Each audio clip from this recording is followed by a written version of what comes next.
Welcome to the Bare Metal CyberSysm Prepcast.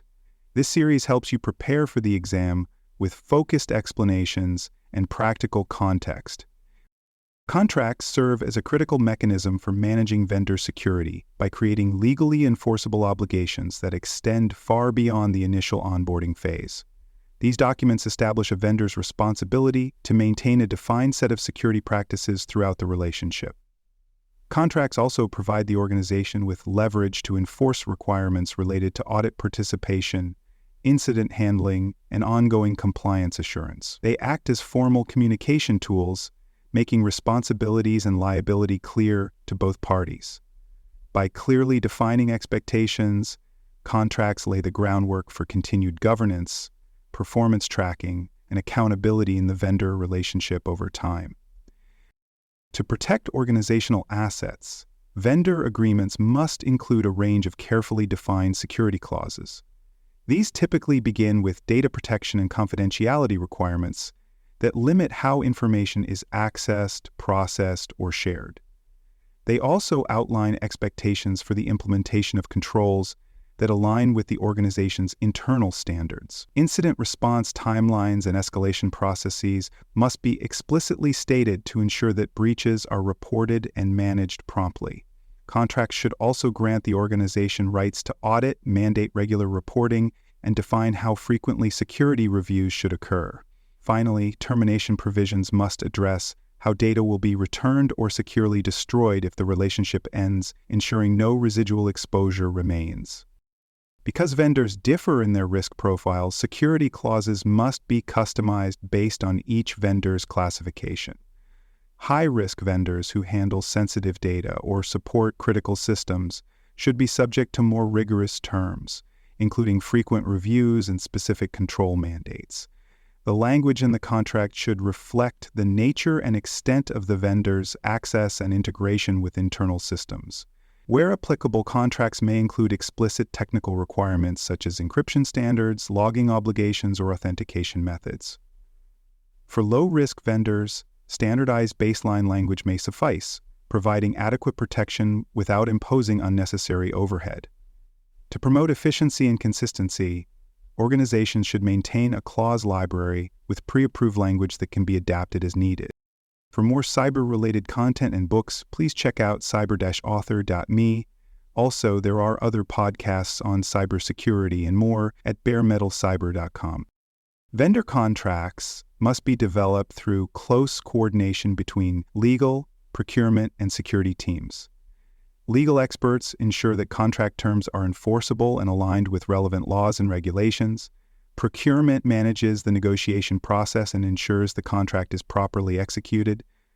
Security teams define the technical and procedural requirements needed to protect the organization and should also provide input on validation and monitoring mechanisms. This cross-functional collaboration must be ongoing to prevent any watering down of requirements or misunderstandings during the contracting phase. When conflicts arise between teams, they must be resolved based on the level of risk involved, rather than by choosing the most convenient or expedient option. Contracts must also define performance and compliance expectations clearly to guide both vendor behavior and organizational oversight.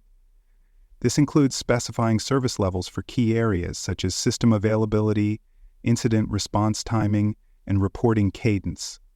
The contract should outline measurable deliverables or metrics that demonstrate the effectiveness of security controls. Periodic self-assessments or independent certifications such as system and organization controls reports may be required to validate compliance. Roles and responsibilities for operating or overseeing controls must be clarified to avoid duplication or gaps. Additionally, vendors must be obligated to update documentation anytime their environment changes significantly, such as through system upgrades or shifts in infrastructure. Ongoing monitoring is essential for ensuring that vendors continue to meet contractual security obligations. This may involve periodic security reviews, status meetings, and the collection of updated documentation such as audit reports or security questionnaires. Organizations should continuously monitor contract compliance, adherence to service-level agreements, and patterns in incident or issue reporting. It's also important to keep track of any material changes affecting the vendor, such as ownership transfers, introduction of new subprocessors, or exposure to emerging threats. Where possible, automated platforms should be used to maintain real-time visibility into vendor status and trigger alerts when potential risks are detected. Sometimes vendors may be unable to meet certain security requirements as defined in the contract, necessitating a structured approach to managing exceptions. Organizations should have formal procedures in place for reviewing and approving these exceptions based on risk, impact, and available alternatives. When exceptions are granted, vendors must implement compensating controls that provide equivalent protection wherever possible. The organization must also document who owns the associated risk and how it will be treated. Timelines and responsibilities for remediation should be agreed upon in writing. If issues persist, escalation paths should be followed, involving governance bodies that can weigh in on high-risk deviations. Vendors often make changes to their services or infrastructure, and organizations must manage the risk that such changes introduce. Contracts should require vendors to provide advance notice for significant changes, such as shifts in hosting environments, introduction of new subprocessors, or changes in data flow architecture. Each proposed change should be reviewed for its potential risk impact before receiving approval. Based on the results of that review, contracts and controls may need to be updated to reflect the new risk environment. Major changes, such as a migration to a new platform, should also trigger a reassessment of the vendor's risk classification. To support this process, initial contracts should include language that formalizes change control requirements and expectations. When a vendor violates contract terms or experiences a security breach, organizations must act swiftly using the provisions embedded in the agreement. These clauses enable the organization to investigate, request audits, or demand corrective action. Contracts should allow for the imposition of penalties or define remediation timelines to ensure that the vendor addresses any noncompliance in a timely fashion. Incident response efforts must be coordinated between internal teams, vendor contacts, and legal advisors to manage communication, containment, and recovery.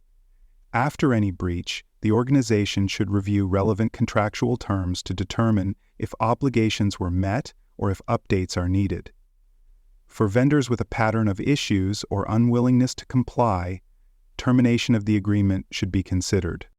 Vendor oversight must be fully integrated into the organization's governance structures so that it becomes a routine and strategic function. This means including vendor performance metrics in enterprise risk dashboards and reviewing their status during security program evaluations. Ownership for vendor security should be clearly defined across the life cycle, from onboarding to monitoring to termination, with responsibilities assigned across security, legal, procurement, and operations teams. High-risk vendors should be reviewed on a recurring basis at the executive level, with findings presented to governance committees. Oversight practices should align with the organization's overall risk tolerance and compliance landscape. Above all, vendor management should not be treated as a reactionary function but as a core component of the organization's strategic resilience planning. Thanks for joining us for this episode of the Bare Metal Cyber CISM Prepcast. For more episodes, tools, and study support, visit us at baremetalcyber.com.